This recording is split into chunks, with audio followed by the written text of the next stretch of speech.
Hola amigos, hoy estaremos hablando de la leyenda del Silbón.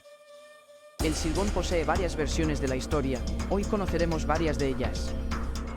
Los llanos de Colombia y Venezuela son los territorios donde habita una extraña criatura conocida como el Silbón. Este ser fantasmal merodea desde tiempos muy antiguos estas zonas para acosar a los caminantes. Algunas personas se atreven a atravesar por estas zonas desérticas ignorantes de la leyenda o porque se atreven a desafiarla de manera temeraria. El Silbón es la leyenda que cuenta la vida de un joven malcriado que vivió en las zonas del llano.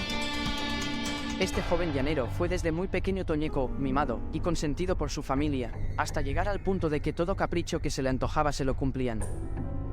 El joven adquirió el apodo de El Silbón porque se la pasaba todo el día silbando, vivía su día a día de cantina en cantina. Un día mientras le servían el almuerzo armó una gran rabieta porque la comida que le habían servido no era de su agrado.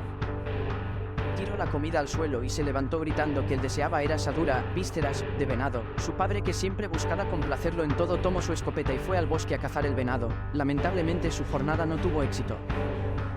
Durante el trayecto de regreso a su casa se encontró con su hijo, quien estaba borracho. Este había pasado todo el día en la cantina pasando la rabia que había adquirido durante el almuerzo. El padre trató de explicarle que no logró cazar el venado. Pero el joven, en un acto de rabia y locura, golpeó a su padre hasta hacerlo caer al suelo. Allí tomó su escopeta y lo mató de un tiro. Luego tomó el cuchillo de cacería de su padre y lo destripó. Al llegar a su casa le dio a su abuela las vísceras para que se las preparara. Cuando ésta le preguntó de dónde las había sacado, este sin ningún remordimiento le confesó que eran las vísceras de su padre, que se las había sacado. Su familia, estupefacta ante aquel acto de horror, lo capturaron y por orden de su abuelo fue atado a un palo en el patio de la casa. Luego fue torturado a latigazos hasta más no poder y luego le echaron ají en sus heridas para que se retorciera más. Después de aquella tortura lo soltaron y exiliaron. Mientras este se marchaba le echaron el perro Tureco, un perro demoníaco, y su abuela le lanzó una maldición condenándolo a vivir toda la eternidad vagando por el mundo sin descanso.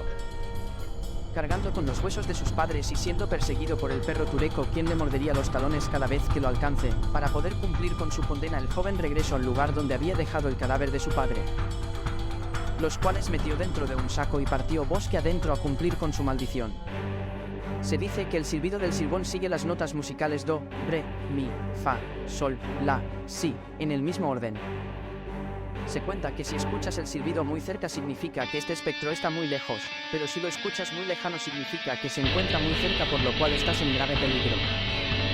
El Silbón suele perseguir a los borrachos, mujeriegos y trasnochadores.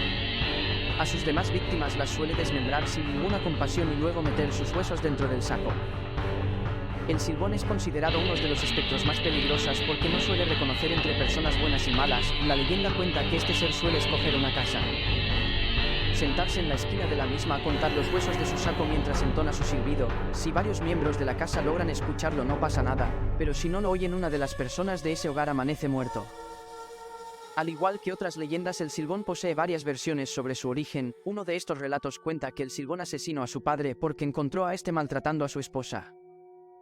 Ante este acto, el joven, enceguecido de rabia, arremetió contra su padre hasta asesinarlo. Su abuelo, al descubrir estos hechos, lo ató y torturó a latigazos. Luego lo maldijo azuzándole los perros para que lo mordieran. En otra versión se cuenta que el Silbón, o el silbador como también se le conoce, fue un joven que murió de soledad y que vaga por el mundo buscando compañía. Se dice que su particular silbido es para atraer gente que lo acompañe en su soledad. Otra versión muy conocida de esta leyenda cuenta que el Silbón fue en vida un hombre que vivió en los estados de Portuguesa, Cojedes y Barinas. A este hombre su esposa le fue infiel con su propio padre, al enterarse de dicha traición. Asesinó a su padre, aunque se arrepintió al momento de hacerlo, temió por la venganza y represalias que este acto habría provocado, por lo cual trató de huir, pero su abuelo se dio cuenta de los hechos y lo capturó con el fin de mandarlo a ejecutar. El hombre logra escapar de manos de su abuelo y es cuando le echa a sus perros para que lo capturen. El hombre corrió todo lo que pudo y los perros lo persiguieron hasta que en cierto momento no se escucharon ni los ladridos de los perros ni la voz. Solo se escuchó un silbido agudo proveniente de un pájaro pequeño que nunca nadie había visto jamás. El aspecto del Silbón es descrito como el de un hombre delgado y muy alto que puede llegar a medir hasta los 6 metros de altura. Cuando se sienta, las rodillas le llegan hasta la cabeza, usa un sombrero y carga sobre su espalda un saco donde lleva los huesos de su padre y sus víctimas. Existen dos formas de protegerse del Silbón. La primera es estar acompañado de un perro. Existen dos formas de protegerse del Silbón. La primera es estar acompañado de un perro, y la segunda es cargar con ají, ya que también le tiene miedo debido a lo que sufrió durante la tortura. ¿Habías oído hablar de esta interesante historia? Suscríbete, comenta, comparte.